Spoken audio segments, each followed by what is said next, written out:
Samantala, walang takas ang tatlong lalaki matapos mahuling nagsusugal sa isinagawang law enforcement operation ng kapulisan sa Zamboanga del Norte.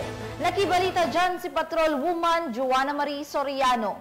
Mag-aalas na ng Hunyo 18 taong kasalukuyan ang mga operatiba ng Intel Siraway MPS kasama ang 905 MCRMFB9 ay nagsagawa ng liyo laban sa ilegal na sugal na kilala sa lokal na tawag na Tong Eats sa Barangay San Roque, Siraway, Zamboanga del Norte.